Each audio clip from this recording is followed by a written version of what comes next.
Shavuot Tov, everyone, on the 8th day of Tevet year, Hebrew year, 5780. Our Torah Pasha was Vayigash, and we have a corresponding Haftaras for that. And again, the Haftaras is about prophecy, is about the prophets, is about the kings of Israel of old, of blessed memory.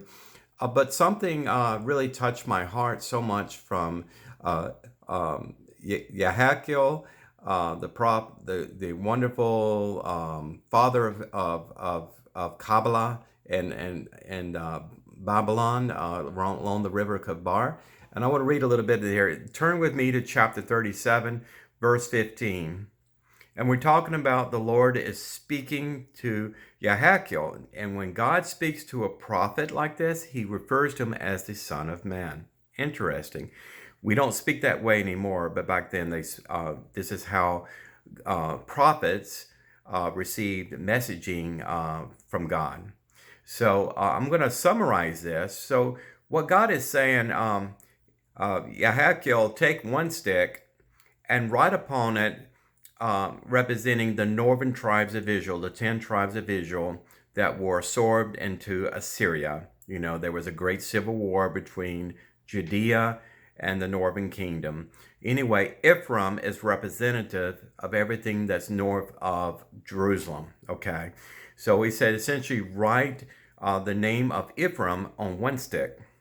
Take another stick, and I want you to write the name of Judah and his companions. Well, Judah and his companion is the tribe of Judah, the tribe of Benjamin, the tribe of Levi, and anyone else that actually moved to Judea during the war of Assyria against the northern kingdom. Manasseh, I believe, and a few others, remnant tribes, actually merged into Judea. But anyway, that's not germane. What I want to point out here, God says, take two sticks, and then they will become one union, one aggregate. When we say Am Israel Chai, essentially means that we are a unified Jew.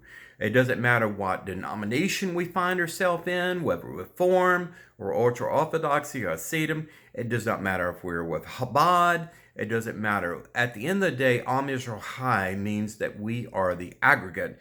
We are the Echad of Israel. And that's what God is saying. During that time of Babylon exile, that was back 2,700 years ago. Seems like forever, but that was under King Nebuchadnezzar II. You know, he came and conquered Judea and took Daniel, prophet Daniel, and some of the others of blessed memory to Babylon for exile for about 70 years. But anyway, that's not germane. What's germane here is that God is promising that his covenant is everlasting. His covenant is everlasting beyond the time of judgment upon Israel. God will unify us no matter how scattered we may be today. I think estimates are there's probably about 12 or 15 million Jews in the diaspora. The diaspora, again, is Jews living anywhere outside of Eretz Israel. Eretz Israel is mainly a Sephardi. Jews living along Italy, along the Mediterranean coast, are considered Sephardi. Remnant Jews from India are considered Sephardi. Everyone else is Ashkenazi, and that's predominantly in Poland and Europe, and of course America, and Australia, Japan, and everywhere else. But God is going to take these remnant tribes, essentially the 10 tribes, scattered.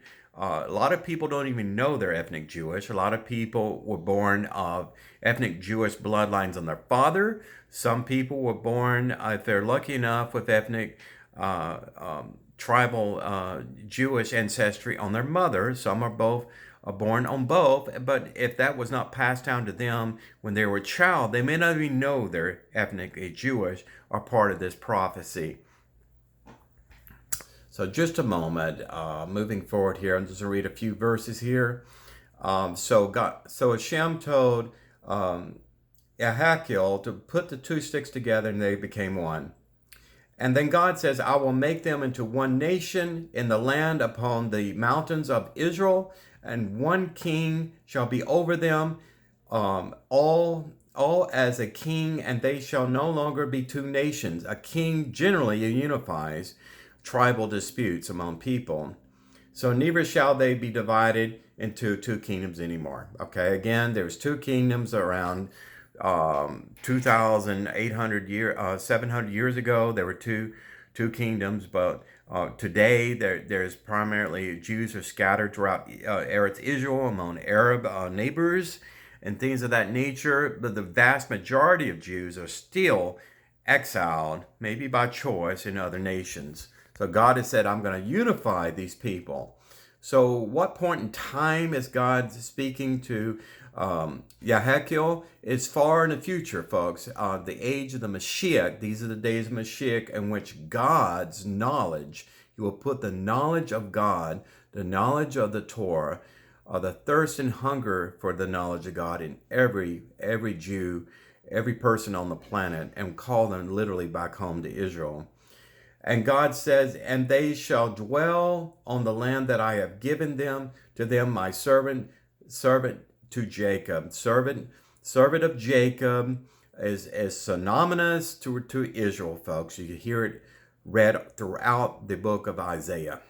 A lot of confusion over that. Where do your forefathers lived, and they shall dwell upon it, and they and their children forever, forever. And my servant David shall be their prince forever. This is the Mashiach king, shall come from the tribe of Benjamin, the branch of Jesse, from King David. Remember, a king can come, a Jewish king can come from the tribe of Benjamin, but that king cannot be a priest unless you're from the tribe of Levi. You cannot be both. And there has never been a king called by HaShem from the tribe of Levi, only from the tribe of Benjamin. Very important point to make here.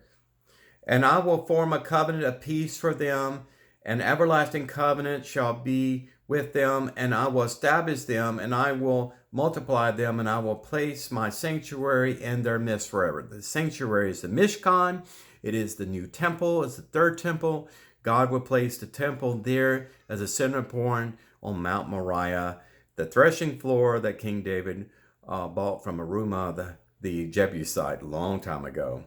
And my dwelling place shall be over them, and I will be them for a God, and they shall be to me as a people. Remember, key words here, forever. My covenant, it doesn't say new covenant, it just says my covenant will be extended from the Moshiach covenant. And the nations shall know, Gentile nations shall know that I am the Lord who sanctified Israel when my sanctuary is in their midst forever. Okay, so this is a forever kingdom that God shall set up with the future nation of Israel once everyone is unified and everyone does an aliyah to Israel once the knowledge of God has been placed in their hearts. Wonderful prophecy, blessed hope. It was a blessed hope for the remnant Jews in Babylon under 7 years of domination of Babylon exile. And it's a blessed hope for Jews today living in the diaspora. God bless you. Have a wonderful week ahead. Shabbat Tov means have a good and prosperous week ahead. We have to get back into the world, but take God with you everywhere you go. Shalom Aleichem.